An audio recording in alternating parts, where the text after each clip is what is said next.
مسلمانوں تمہیں 1400 سال پہلے تاریخ کا آئینہ دکھا رہا ہوں، ہمارا حال کیا ہوا کرتا تھا، کس عظیم رتبے پر فائز تھے ہم۔ انہوں نے مشورہ کیا آپس میں، انہوں نے کہا دنیا کی دولت اور مال کا بڑا لالچ ہوتا ہے انسانوں کو، ہم یہ کوشش کرتے ہیں کہ اپنی جو قیمتی چیزیں ہیں، ساز و سامان ہے، مال و دولت ہے، پیسہ ہے، یہ ہم رستے میں رکھ دیتے ہیں۔ مسلمان نکلتے ہیں مسجد اقصیٰ کی طرف نمازیں پڑھنے کے لیے، جب ان کی مال پر نظر پڑے گی نا، یہ دیکھیں گے ہیرے جواہرات، سونا چاندی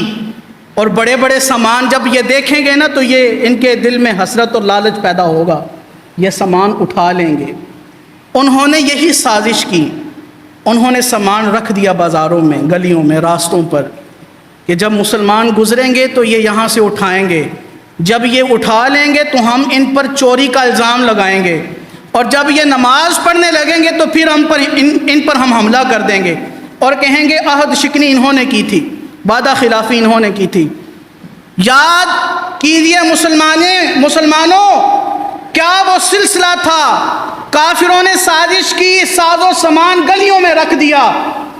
اب 5 وقت مسلمان کبھی آ رہے ہیں رستے سے، کبھی جا رہے ہیں، دیکھ رہے ہیں ان کا مال و متاع پڑا ہوا ہے، سونا چاندی ہیرے جواہرات راستے میں موجود ہیں، لیکن دیکھ کر کیا کہتے ہیں، اللہ تیرا شکر ہے تو نے ہمیں اتنے امیر ملک کی حکمرانی عطا فرما دی۔ اور پھر ساتھ یہ بھی کہنے لگے کہ اگر اللہ کے نزدیک دنیا کی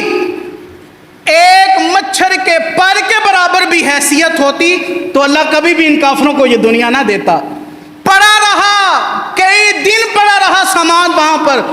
لیکن ایک بھی مجاہد نے اس سامان کی طرف نظر اٹھا کر نہیں دیکھا۔